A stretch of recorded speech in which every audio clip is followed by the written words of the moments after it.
Hello and welcome to Dynamic Study. Today I will discuss about UGC NET paper 2 political science. और political science के अंदर आज हम एक बहुत इंपॉर्टेंट टॉपिक के बारे में डिस्कस करने वाले हैं जो है anti defection law. Anti defection law क्या है इसके बारे में हम डिटेल्स जानेंगे। स्टार्ट करते हैं आज के लेक्चर को। सबसे पहले ये एक्ट कब आया और कैसे आया इसके बारे में देखते हैं।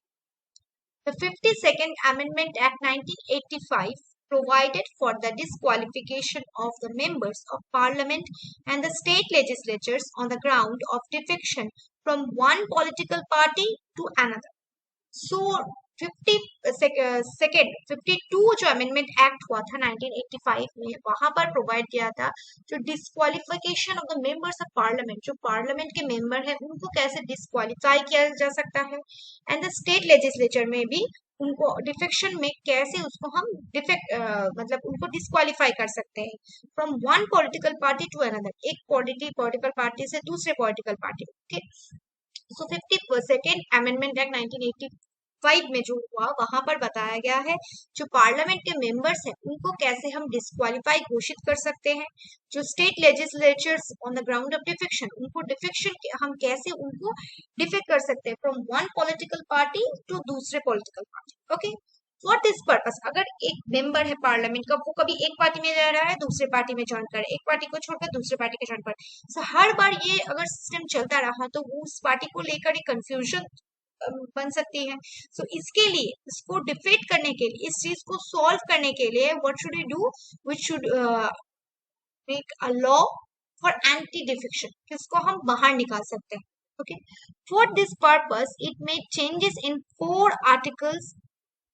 ओके, यहाँ इसीलिए आर्टिकल चारों 4 articles of one constitution added new schedule, Bharat के कॉन्स्टिट्यूशन में एक अलग शेड्यूल ऐड किया गया है जिसको नाम जो है 10th schedule of the constitution. This act is often refer to the anti defection law. So 10th schedule को हम एंटी डिफेक्शन लॉ के नाम से भी जानते हैं। सो 52 अमेंडमेंट एक्ट 1985 में क्या किया गया है, जो मेंबर ऑफ पार्लियामेंट्स है उनको डिस्क्वालीफाई किया गया है एंड स्टेट लेजिस्लेचर के on the ground of political party to another. Okay, so उसको हम डिस्क्वालीफाई कर रहे हैं। ओके, 10th शेड्यूल के हिसाब से। सो इसको हम एंटी डिफेक्शन लॉ कहते हैं। ये जो 10th शेड्यूल है इसका और एक नाम है anti defection law. Later, 91st Amendment Act 2003 made one change in the provision of the 10th schedule. It omitted an exception provision, disqualification on the ground of defection not to apply in case of split. 91st Amendment Act 2003 में जब आया वहां पर एक major change हुआ, one change in the provision, 10th schedule में एक change हो गया। क्या बताया गया, it omitted an exception provision, जो एक्सेप्शन प्रोविजन था उसको omit किया गया, हटाया गया। Disqualification on the ground of defection not only apply in case of split, जब एक पार्टी दूसरे पार्टी को स्प्लिट कर रहा है, छोड़कर नया पार्टी फॉर्म कर रहा है, उसको हम जो एंटी डिफेक्शन लॉ के अकॉर्डिंग नहीं आन सकते। सो 91st अमेंडमेंट एक्ट 2003 में क्या हुआ, वन चेंज हैपन, एक चेंज हुआ 10th शेड्यूल में, और वहां पर उस चीज को ऑमिट किया गया कि जो लोग एंटी मतलब एक पार्टी छोड़कर टोटल पार्टी ब्रेक हो रहा है जब 2 पीसेस में, उसको हम क्या कह सकते हैं, उसको हम ये नहीं कह सकते कि वो एंटी डिफेक्शन जो लॉ है वो उसको हम ये नहीं कह सकते कि वो एंटी डिफेक्शन लॉ के अकॉर्डिंग आगा।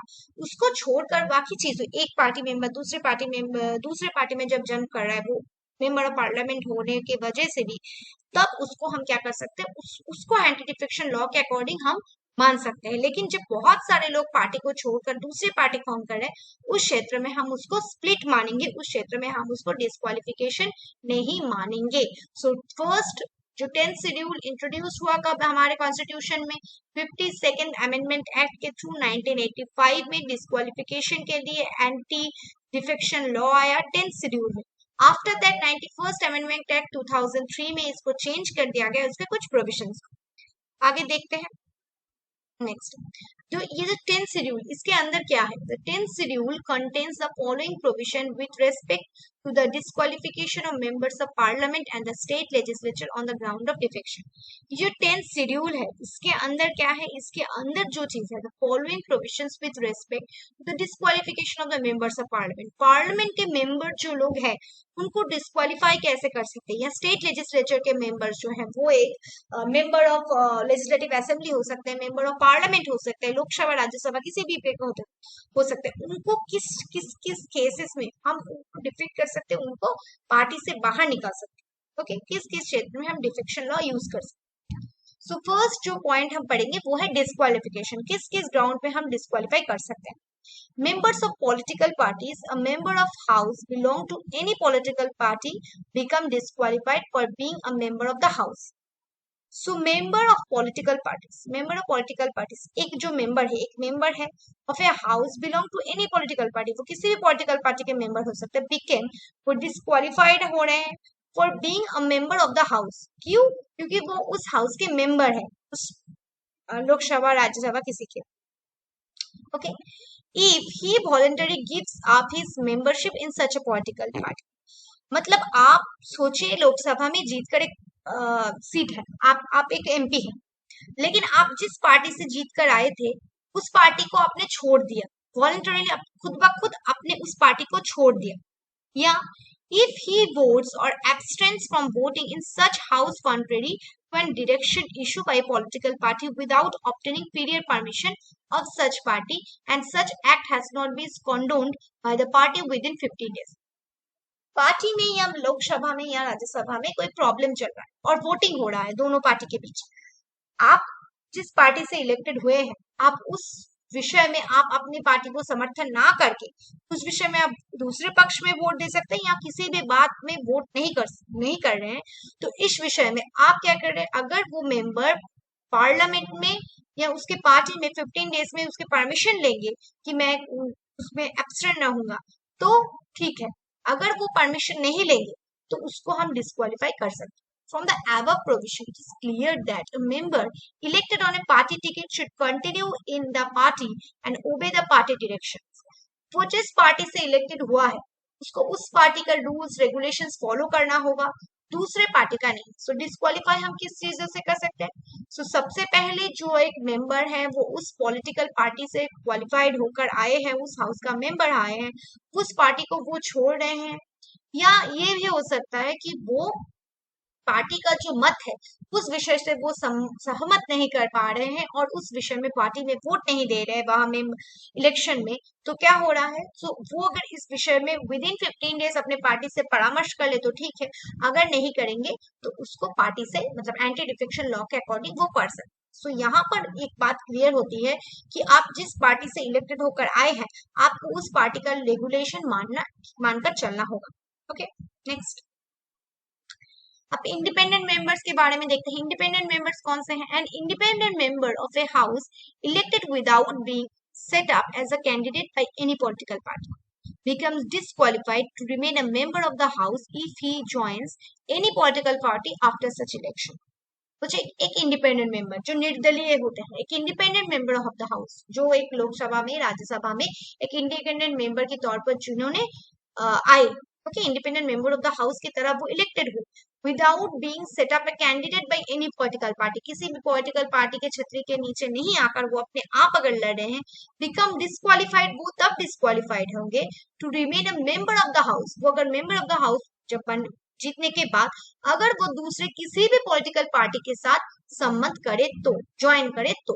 ओके, एक इंडिपेंडेंट मेंबर इंडिपेंडेंटली जीता है, उसको इंडिपेंडेंट रहना होगा, उसको उसके बाद अगर वो क्या करे कि दूसरे पार्टी में या किसी भी पार्टी में वो ज्वाइन करे तो उसको डिस्क्वालीफाई कर सकते हैं।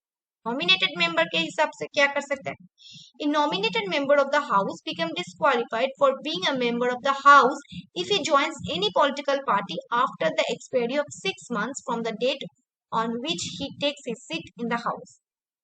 एक nominated member of a house जो है, जो नॉमिनेट होते हैं लोकसभा में 2 या राज्यसभा में 12, ये जो nominated members of the house है वो डिस्क्वालिफाइड हो सकते हैं for being a member of the house, अगर वो member of the house if he joins any political party 6 after the expiry of 6 months के बाद अगर वो किसी भी पॉलिटिकल पार्टी में ज्वाइन किया तो This means that he may join any political party within 6 months. 6 months से पहले ही उसको किसी ना किसी political party में join करना होगा of taking his seat in the house without inviting his disqualification. Okay, so मतलब within 6 months लेना होगा. After 6 months के बाद अगर बोलेंगे तो उसको disqualified कर देंगे. Next, अब exceptions क्या है इसमें? The above disqualification on the ground of defection does not apply in the following two cases. Two cases में follow नहीं होता. First क्या है? If a member goes out of his party as a result of merger of the party with another party. If a member goes out of his party, वो एक member है जो अपने पार्टी से इलेक्टेड हुए हैं, वो अपने पार्टी को छोड़ रहे हैं as a result of a merger to the political party another party. वो क्या कर रहा है? वो एक पार्टी छोड़ है दूसरी पार्टी को ज्वाइन कर. लेकिन बहुत सारे लोग जब एक पार्टी के मेंबर, जैसे कि कांग्रेस पार्टी था, कांग्रेस पार्टी के बहुत सारे लोग मिलकर जब उस पार्टी को छोड़कर टीएमसी बनाया, तब उसको हम डिफेक्शन नहीं कह सकते. A merger takes place when 2/3 of the members of the party have agreed in such manner. अब तो आप एक छोड़ रहे हैं तो आप मतलब आप कांग्रेस के मेंबर हैं, आप कांग्रेस को छोड़कर टीएमसी ज्वाइन कर रहे हैं, एक अकेले हैं, तब आपको डिस्क्वालीफाई कर सकते हैं. डिफेक्शन के लॉ के अकॉर्डिंग आप आएंगे. लेकिन यहाँ पर 2/3 पार्टी मेंबर्स, उस पार्टी के आप जो लोग छोड़े एक साथ अगर छोड़े तो उसको आप डिस्क्वालिफिकेशन नहीं कहेंगे. ओके, नेक्स्ट क्या है? If a member after being elected as a presiding officer of the house voluntarily gives up the membership of his party और rejoins it after he ceases to hold that office. Okay, एक member है, if a member after being elected, election के बाद as a presiding officer के तौर पर house पर वो रहेंगे, अगर वॉलंटरली वो अपने आप की इच्छा से क्या कर रहे हैं, मेंबरशिप छोड़ दे रहे हैं उस पार्टी का और रीज्वाइन कर रहे हैं after he ceases hold office, जब तक वो अपने पद पे हैं. This exemption has been provided in view of the dignity and impartiality of the office. यहाँ पर आपको डिग्निटी और इम्पार्शियलिटी का मध्य रह सकता है. Okay, next, it must be noted here that the provision of the 10th schedule का जो प्रोविजन है pertaining to exemption from disqualification in case of spirit by 1/3 member of the legislative party has become deleted by the 21st Amendment Act 2003. It means that the defectors have no more protection on the ground of spirit. लेकिन क्या हुआ है कि it must be noted, यहाँ पर एक चीज ख्याल रखने की विषय है, 10th शेड्यूल पर्टनिंग जो डिस्क्वालिफिकेशन में आपको एक्सेप्शन मिल रहा था स्प्लिट में 1/3 of the members of legislative party, वो डिलीट किया गया है 91st अमेंडमेंट एक्ट 2003 में. यहाँ पर क्या किया गया? It means that the defectors have no more protection on the ground of splits. तो स्प्लिट के बारे में कोई डिफेक्शन नहीं है. ओके, नेक्स्ट देखते हैं डिसाइडिंग ऑथोरिटी. कौन ये डिसाइड करेगा कि वो डिफेक्शन के अंदर आ रहे हैं या नहीं आ रहे? Any question regarding disqualification arise out of defection is to be decided by the presiding officer of the house. जो हाउस के प्रिसाइडिंग ऑफिसर होंगे, लोकसभा में स्पीकर हो सकते हैं, राज्यसभा में उपराष्ट्रपति हो सकते हैं, वाइस प्रेसिडेंट, वो डिसाइड करेंगे. Originally the act provided that the decision of the presiding officer is final and cannot be questioned in the court. ये कोर्ट में अप्लाई नहीं किया जा सकता है. मतलब आप एक पार्टी एक कक्ष का मेंबर है, वहां पर आप छोड़ रहे हैं उससे पार्टी को, दूसरे पार्टी ज्वाइन कर रहे हैं, तो उसी कक्ष का जो हेड होगा, प्रिसाइडिंग ऑफिसर होगा, वो डिसाइड कर पाएंगे कि आपका जो मतलब पद है वो डिस्क्वालिफाइड हो रहा है या नहीं एंटी डिफेक्शन के अकॉर्डिंग. और ये कभी भी कोर्ट में आप ये क्वेश्चन नहीं कर सकते. However, in Kitoho Holanan case 1993, the Supreme Court declared that this provision as unconstitutional on the ground that it seeks to take away the jurisdiction of the Supreme Court and the High Courts. So यहाँ पर किहोतो होलोहान जो case है 1993 में versus supreme court में यह हुआ था, declare किया था दिस प्रोविजन, ये जो प्रोविजन है ये एक अनकॉन्स्टिट्यूशनल है. क्यों? On the ground that it seeks to take away the jurisdiction of the supreme court and high court. ये जुरिस्डिक्शन को कंट्रोल कर रहा है. It held that the presiding officer, while deciding a question under 10th schedule, function as a tribunal. जब वो disqualification के बारे में बात करेगा उसको तब क्या हम कहेंगे कि वो उसका जो है वो प्रिसाइडिंग ऑफिसर वो क्या कर रहा है कि it held that the presiding officer while deciding a question under 10th schedule function as a tribunal की तरह वो काम करे, ट्राइब्यूनल की तरह वो काम करेगा. Hence, the decision that, like of any other tribunal, is subject to judicial review. तो judicial review के तरह आएगा, okay, to other tribunal में, okay, on the ground of malfeasance, perversity, etc. अगर mal function करे इसके लिए, the court rejected the connotation that the vesting of adjudicatory powers in the presiding officer is by itself invalid on the ground of political basis. Okay, but court rejects कर सकता है contention को, ये अगर मतलब adjudication ये है, अगर judiciary related power नहीं है, okay, political basis पर वो नहीं करे, तो इसको invalid घोषणा किया गया. Next, rule making power. इसमें rule कौन make करेगा? The presiding officer of a house is empowered to make rules to give effect to the provision of the 10th schedule. तो 10th schedule related जो provisions है वो make करेंगे कौन? जो house का presiding officer होगा. The house may approve or modify or disapprove them. House क्या कर सकते हैं? उसको approve कर सकते हैं, modify कर सकते हैं, disapprove कर सकते हैं. Further, he may direct that any willful contravention by any member of such rules may be dealt with in the same manner as the breach of privilege of the house. Further, he may direct that any willful contravention, जो willfully contravention हो रहा है by any member, किसी भी member के द्वारा of such rules may be defeat कर सकते हैं, वो defeat कर सकते हैं with the same manner as house पे जैसे है ना वैसे ही. According to the rules made so, the presiding officer can take up a defection case only when he receives a complaint from the member of the house. अगर किसी भी member of the house ने complaint किया court में, तभी वो complaint receive हो पाएगी. Before taking the final decision से पहले, he must give the member against whom the complaint has been made a chance to submit his explanation. उनको explain करने का मौका देना चाहिए. Okay, submit करने से पहले. He may also refer the matter the committee of privileges for inquiry. यहाँ पर वो एक committee बताई जाएगी, inquiry करेगी जिस विषय को लेकर. Hence, defection has no immediate and automatic effect. जो defection है, उसका कोई immediate और automatic effect नहीं है. Next, अब provisions के बारे में देखते हैं क्या हुआ है. 91st Amendment Act 2003 has been made the following provision to limit the size of council minister to bear defectors from holding public offices and to strengthen the anti-defection law. So 91st Amendment Act 2003 में क्या गया है, कुछ provisions को limit किया गया size of the council of minister के, वहां पर पब्लिक ऑफिस को स्ट्रेंथनिंग करने के लिए एंटी डिफेक्शन लॉ के बारे में और स्ट्रेंथनिंग करने के लिए कुछ एक्ट्स प्रोवाइड किए गए. First, the total number of ministers, जो टोटल नंबर ऑफ मिनिस्टर्स होंगे including the prime minister in the central council of ministers shall not exceed 15% of the total strength of the Lok Sabha. Lok Sabha का जितना strength है उसका 15% से ज्यादा, ओके, वो ministers नहीं हो पाएंगे. Next, a member is either house of the parliament belong to a political party who is disqualified on the ground of defection shall also be disqualified appointed as a minister. जो parliament के member के तौर पर disqualified हो रहे हैं उनको minister हम नहीं बना सकते, उस विषय में डिस्क्वालिफाइड हो जाएंगे. Next, the total number of ministers including the chief minister in the council of ministers in the state shall not exceed 15% of the total strength of the legislative assembly. Parliament में भी जो है, legislative assembly में भी वो है, legislative assembly के जितने मेंबर्स हैं उनके 15% से ज्यादा लोग मिनिस्ट्री मंत्रालय नहीं जा सकते. Okay, but the number of ministers including the chief minister in a state shall not be less than 12. 12 से कम मिनिस्टर मंत्रालय एक राज्य में नहीं हो सकता है. Okay, next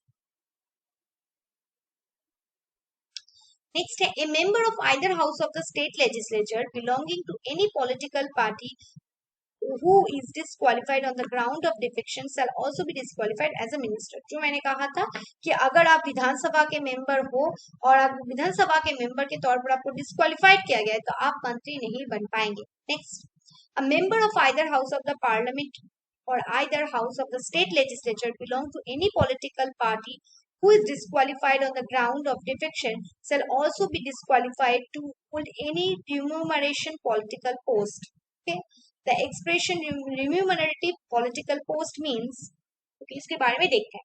So member of the either house of the parliament, Lok Sabha या राज्यसभा, राज्य विधानसभा या राज्य विधानसभा हो या विधान परिषद हो, वो किसी भी जगह का मेंबर है who is disqualified on the ground of defection, जिसको डिस्क्वालीफाइड किया गया है, वो कभी भी पॉलिटिकल पोस्ट में नहीं रह सकता। द एग्जेप्शन, यहाँ पर जो एक्सप्रेशन रिम्यूमरेटिव पॉलिटिकल पोस्ट का मतलब क्या है?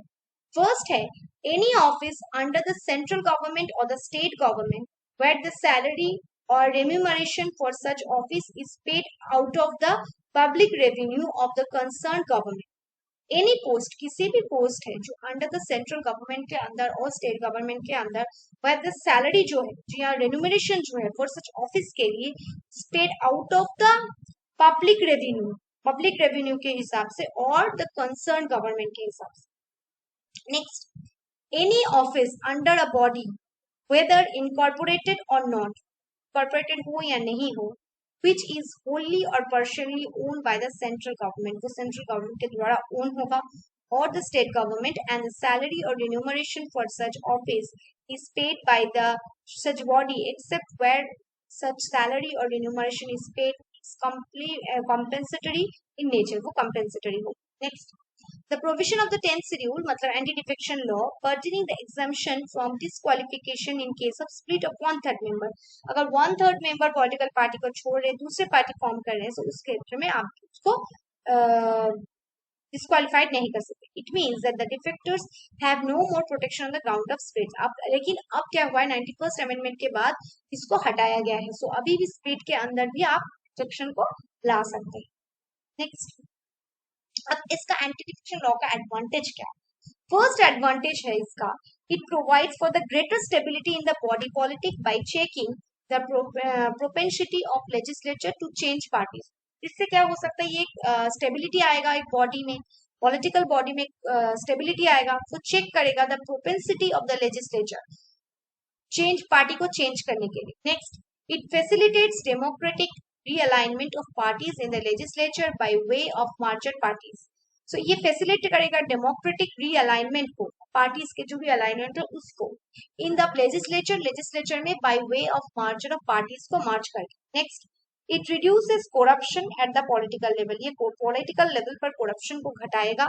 As soon as non development expenditure is incurred in irregular election, ये क्या हो रहा है, जब तक कि irregular election, it reduces the corruption, ये करप्शन को घटाएगा पॉलिटिकल लेवल पे, और इलेक्शंस में ये उसको थोड़ा घटाएगा जो करप्शन है। Next, it gives for the first time and clear cut constitutional recognition to the existence of political party. इसी क्षेत्र में हमने पॉलिटिकल पार्टी का जो डेफिनेशन पॉलिटिकल पार्टी के बारे में डिटेल्स जो कॉन्स्टिट्यूशनल बात है, ये कॉन्स्टिट्यूशनली यहाँ पर ऐड किया गया है। इससे पहले पॉलिटिकल पार्टी के बारे में कॉन्स्टिट्यूशन में कहीं भी नहीं लिखा हुआ था।